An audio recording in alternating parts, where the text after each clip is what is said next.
after the Labor Day weekend, everyone goes back to school, and that's an exciting time for students.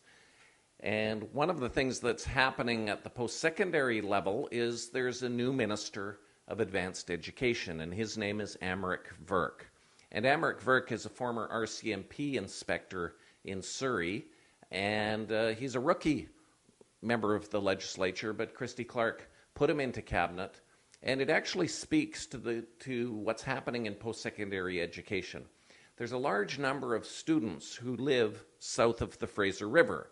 The problem in this area is most of the post-secondary institutions, colleges and universities, are north of the Fraser River. So there's an issue of the students often living too far from their schools. And so you've got UBC at the Point Grey campus, that's the main campus. You've got Simon Fraser University, their main campus is up on Burnaby Mountain. And then you have Langara College, you've got Capilano University, a regional university, you've got Douglas College. All of these institutions are north of the Fraser River.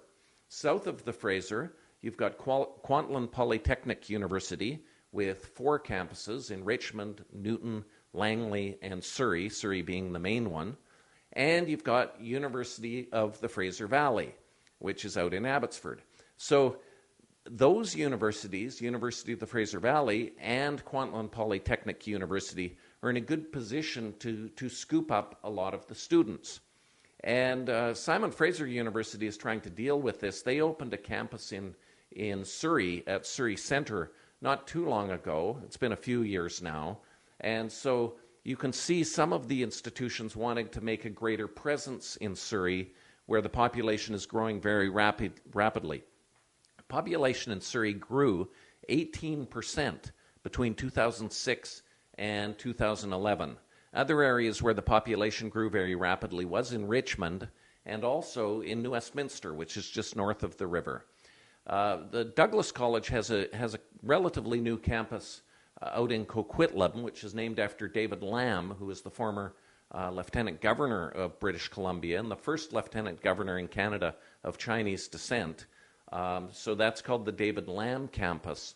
David Lamb was a hero to many people of Chinese descent and many British Columbians, because he moved to Canada in 1967, just when all the troubles were happening in Hong Kong, and he made an enormous fortune in real estate, but he gave a lot of it away, and many of his gifts were for healthcare and also for post-secondary education. So it seems quite appropriate that we would have a campus named after David Lamb. We also have a park in the downtown east side named after David Lamb called David Lamb Park. So with the students coming back, that's also going to put a lot of pressure on the transit system, and you can often see in the first week of September after Labor Day that the buses are full.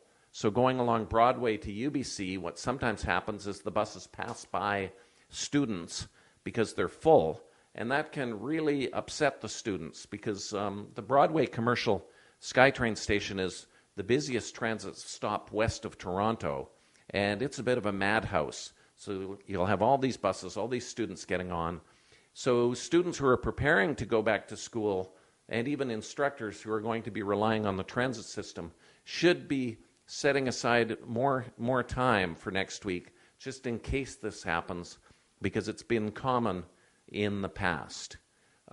In terms of the K-12 system, kindergarten to grade 12, there are a few trends that are underway that have been happening over several years. One of the challenges is enrollment has been dropping in the schools in East Vancouver, and a couple of years ago that brought forward a motion and discussion at the Vancouver Board of Education whether 5 East Side schools, elementary schools, should be closed. In the end, the trustees voted not to close them. The biggest of them was Sir Guy Carleton, which is on Kingsway, and that's at the Kingsway and Joyce area. But now what's happening is there's a lot of real estate development in that area. Wall Financial is building, approximately 1,100 homes kind of in the Vaness and Boundary area. So that's actually going to increase demand at some of these side schools, and particularly Sir Guy Carleton. So it's very difficult for school trustees when they're making plans whether to close schools, whether to open schools. And another wild card is the independent schools, the private schools. There are Catholic schools, and then there are other private schools. And in some cases, parents want to send their children to private schools, which can reduce demand on the public system. The government actually likes the private schools because they will only finance part of the capital costs, and then the operating costs are covered by the independent schools. So when more students go to independent schools, it can actually save the BC government some money. So with education coming back and school getting underway, it really does mean the end of summer. But the last kind of hurrah is the Labor Day weekend. And this is a holiday that was created to honor workers, and it's a statutory holiday in British Columbia. So that means anybody working on the holiday will be paid extra under the Employment Standards Act.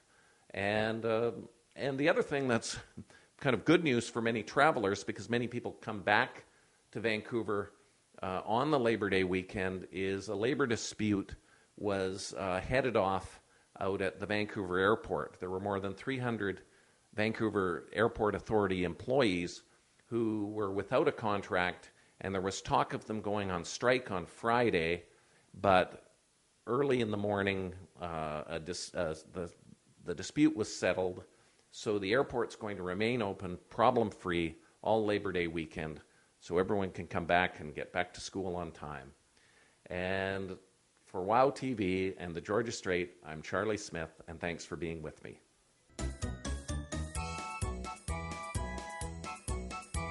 感谢收看今天的大温故事，我们下期再见。